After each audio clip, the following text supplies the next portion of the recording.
시청자 여러분 안녕하십니까? 울산 현대중공업 사태로 불안해하는 국민이 많습니다. 그런데 이 사태에 완전히 기름을 붓는 사람이 있습니다. 송철호 울산시장입니다.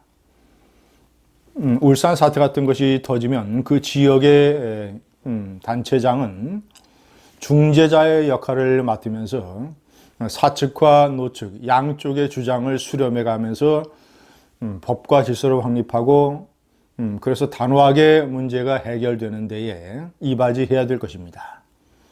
송철호 울산시장은 거꾸로 완전히 노동자 편에 서서 현재 울산에서는 법과 질서가 마비되고 있습니다.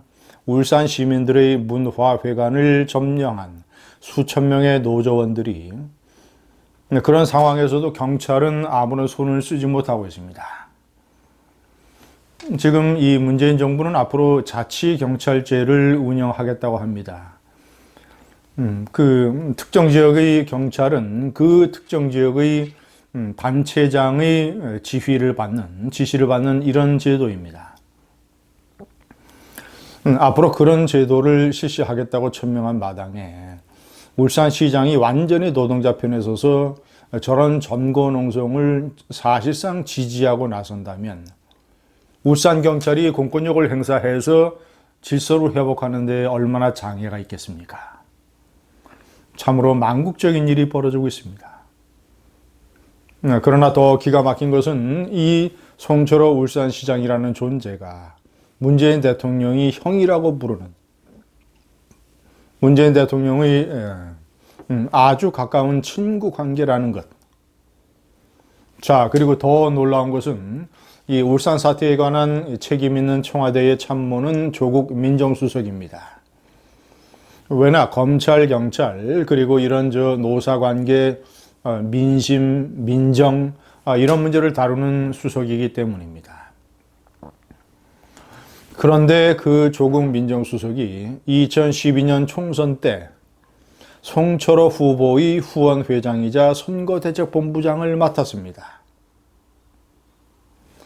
아마도 이런 커넥션에 아마도 문재인 대통령의 당시 추천이나 지원이 있었을 걸로 저는 판단합니다. 청와대의 이 관련 담당 참모 조국과 송철호가 그런 관계이고 대통령과 송철호가 그런 관계이니 이 울산 현대중공업 사태가 원칙과 법과 질서의 측면에서 해결이 되겠습니까? 현대중공업 본사 측의 설명은 울산시장이 이런 것을 노조원들에게 설득시켜야 되는데 새로운 지주회사가 만들어지고 그것이 서울에 있다 하더라도 울산에 있는 현대중공업이라고 하는 이 사업회사, 사업장의 인력 변동이나 이런 아무런 변화가 없다. 특히 울산시에 내는 법인세는 아무런 변화가 없다. 사실상 아무런 변화가 없다. 현재도 이 서울에 만들어지는 이 지주회사는 R&D, 연구조사 인력 500명을 갖추게 되는데 현재도 450명의 R&D 인력은 수도권에 있다.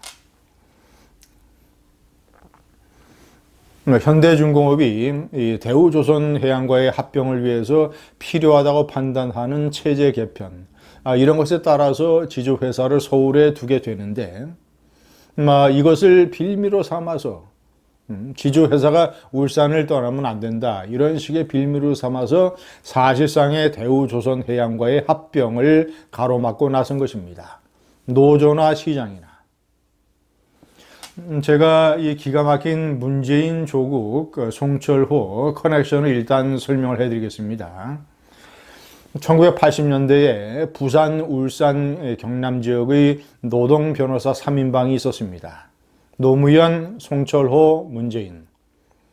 노무현은 송철호보다 3살 위고 문재인은 송철호보다 4살 아래입니다. 그래서 송철호 변호사는 노무현을 선배님이라고 하고 문재인은 송철호를 형이라고 부릅니다. 송철호는 노무현 대통령은 1988년에 초선 의원이 되는데 그 이후에 송철호 변호사를 적극적으로 설득을 해서 국회의원이 되라 아니면 시장이 되라 이런 식으로 같이 정치를 하자고 끌어들였습니다. 그런 이래로 송철호는 울산 지역에서 국회의원 선거, 본선거 또는 보궐선거 합쳐서 6번 떨어졌고 시장선거 2번 떨어졌습니다. 8번이나 떨어진 사람입니다. 그래서 정치를 그만두려고 했는데 2012년에 문재인 대통령이 2012년에 국회의원 총선에 출마를 하면서 다시 같이 총선에 출마하자고 해서 울산에서 이사까지 갔던 송철호 변호사를 다시 출마시켰습니다.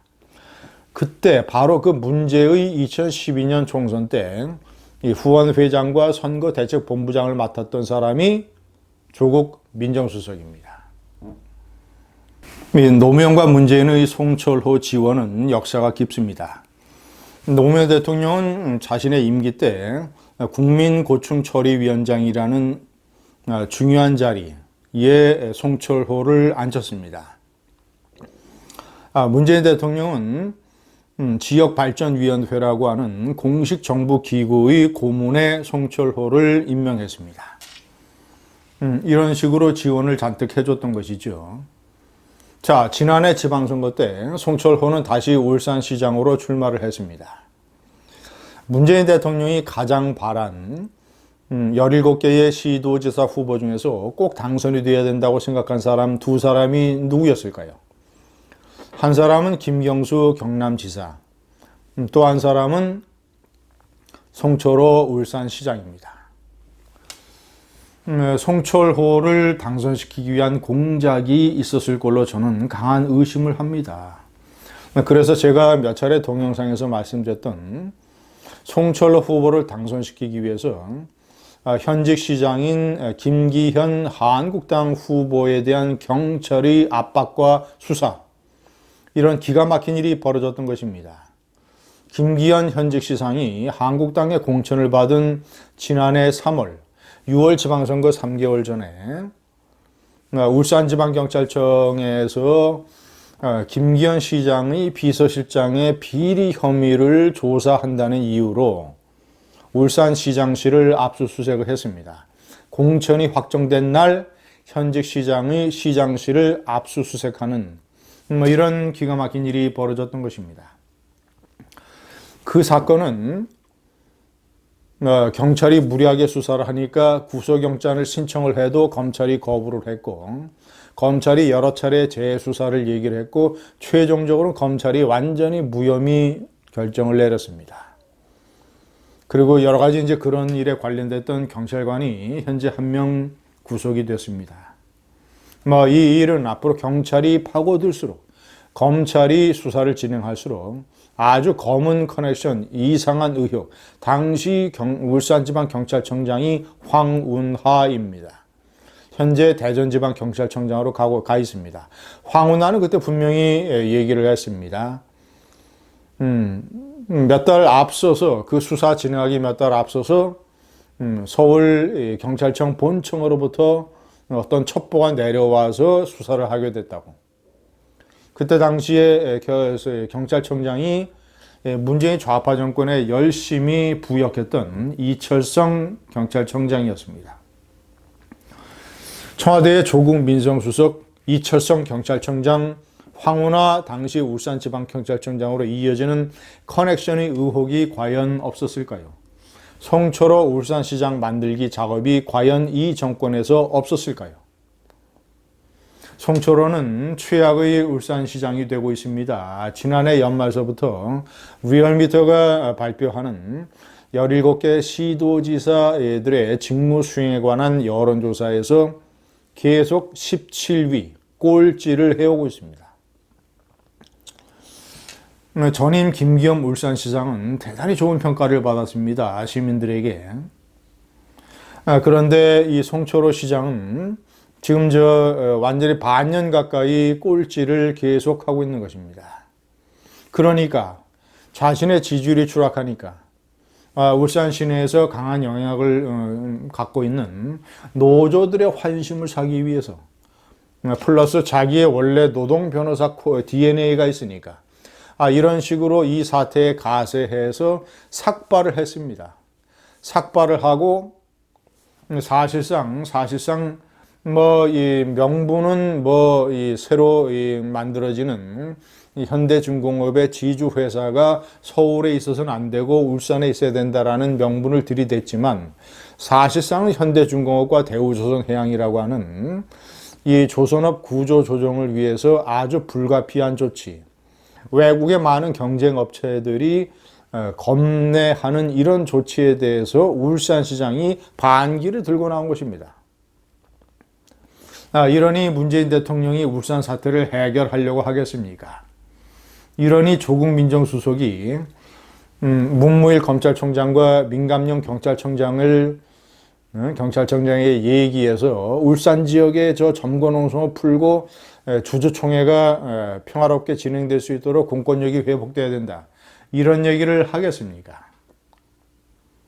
대통령은 나라를 이 꼴로 만들어 놓고 며칠 있으면 부인하고 같이 북유럽 3개국 관광여행을 떠나겠다고 합니다.